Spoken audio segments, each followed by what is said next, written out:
백날 시계 좋은 거 사봐야 이렇게 안 하면은 반에 반도 못 가는 거예요. 세상에 이런 영상이 존재하기나 했습니까?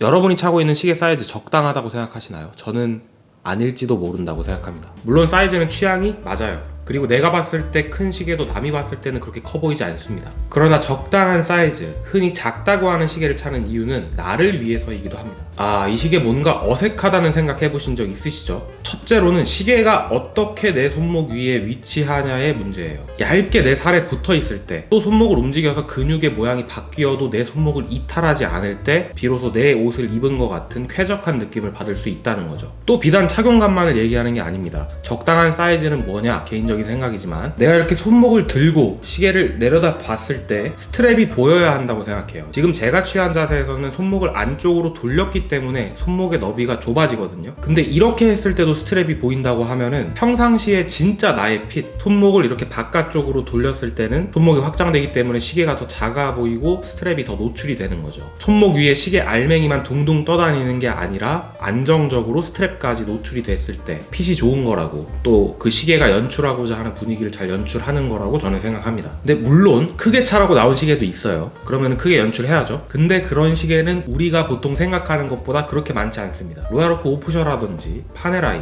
아님 G샥? 근데 대부분의 시계, 우리가 얘기하는 대부분의 시계는 제가 앞서 말한 핏을 가지면 나쁠 게 없습니다. 근데 중요한 건 이제 이 핏을 어떻게 연출하냐, 그리고 내 손목의 적절한 사이즈가 그래서 몇 밀리냐인데, 첫 번째 알아야 할 점은 손목의 형태가 중요해요. 같은 둘레를 가진 손목이라고 해도 이 면적은 넓지 않은데 위아래로 두께가 있는 손목이 있단 말이죠. 이런 경우에는 웬만큼 작은 시계 차지 않고서는 적당한 핏을 연출하기가 굉장히 어렵습니다. 본인 스스로도 시계 착용했을 때 착용감이 그렇게 좋지 않을 거고요. 면적이 좁으니까 이 위에 시계가 제대로 안착을 할 수가 없고, 그럼 손목 움직임에 따라 시계가 있어야 할 위치를 이탈할 수 있는 거죠. 반면에 이 면적은 넓은데 두께는 얇은 손목이 있어요. 대체로 서양인들이 가진 손목입니다. 워치박스 스튜디오라는 유튜브 채널이 있는데 I'm Tim, welcome to Watchbox, thanks for logging on, 뭐 이런 채널이죠. 판매하는 시계를 찍어요. 근데 이 팀 모소라는 채널 주인장이 서브마리너를 추천하는데 14.5cm까지 찰 수 있다, 이렇게 얘기를 해버려요. 이거는 팀 모소라는 사람이 극단적으로 얇고 넓은 손목을 갖고 있기 때문입니다. 물론 이제 팔아먹으려고 그렇게 얘기하는 것도 있겠지만, 그래서 나의 손목 둘레도 중요하지만 형태까지 고려해서 사이즈를 정하는 게 좋습니다. 근데 두 번째, 엄청난 포인트예요. 이렇게 사이즈를 정해도 큰 문제가 있습니다. 이게 한국 채널이잖아요. 동양인은 평균적으로 머리가 앞뒤로 짧은 대신에 옆으로 크단 말이죠. 그러니까 우리가 그 사람을 봤을 때는 시계를 작게 차면 그 손목에는 잘 맞아도 사실 정면에서 보는 머리 크기 대비 너무 작은 시계를 찼다고 우스꽝스러워 보일 수 있다는 겁니다. 이거 농담 아닙니다.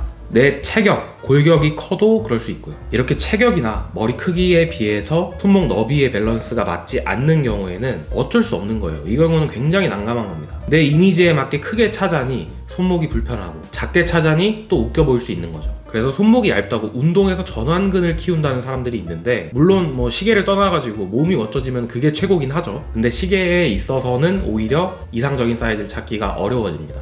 그럼 어쩌란 거냐? 그냥 나는 불행한 거냐? 아니죠. 시계가 작아서 웃겨 보인다는 거는 그게 여성스러워 보이기 때문입니다. 디자인에서 그런 바이브를 안 풍기면 됩니다. 제가 가지고 있는 작은 시계들은 정확히 그런 성질을 가지고 있어요. 저도 체격이 없진 않습니다. 건장한 남성입니다. 근데도 33, 34, 35 정도 되는 시계를 차죠. 근데 아무거나 이 사이즈를 골라서 차는 게 아니에요. 저는 무의식적으로 작은 시계 살 때는 그 디자인 자체가 남성스러운 시계들을 고른 겁니다. 저는 얘네들이 마침 되게 좋은 예라고 생각해요. 첫 번째로 되게 간단한 건데, 필드워치잖아요. 33mm, 엄청 작죠. 정석적인 필드워치는 극단적으로 남성스럽기 때문에 작게 차기에 가장 난이도가 낮은 시계입니다. 여기다가 제가 채운 스트랩이 남성스럽나요? 상당히 부드러운 인상을 주는 스트랩이죠. 그런데도 시계가 다 먹어버리죠, 그 분위기를. 여자 시계 찬 것 같은 느낌? 전혀 안 들죠. 야전 시계라는 사전 지식 없는 상태에서 봐도 그렇다니까요. 두 번째로 보여드리고 싶은 건 이것도 33mm입니다. 각지고 어두운 시계죠. 이건 두 가지 요소를 다 가지고 있는 겁니다. 직선이냐 곡선이냐의 문제인데, 곡선으로 가져가면 우아함이 있는 거지만, 예쁜 거지만, 직선이 많이 들어가면 멋질 수 있는 거죠.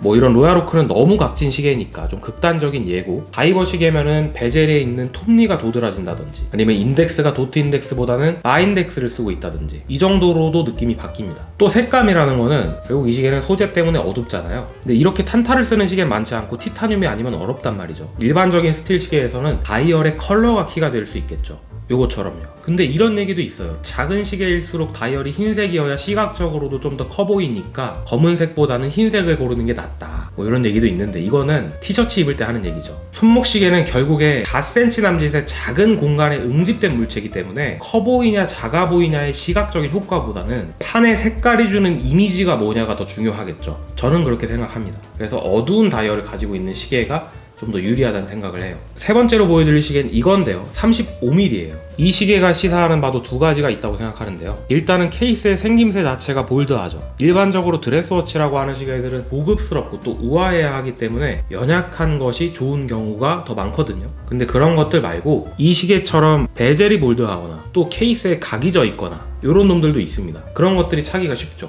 그리고 이거는 줄지를 잘 받는 시계와 줄지를 잘 받지 않는 시계의 원리로도 설명을 할 수가 있는데, 일단 다이얼을 봐야 해요. 얼굴이잖아요, 다이얼이. 이 시계의 다이얼은 어떤가요? 우아함과는 거리가 멀죠. 과장을 좀 하면은 투박함까지도 보입니다. 그랬을 때 뭘 할 수 있길래 중요한 거냐면 바로 이 스트랩 매칭이에요.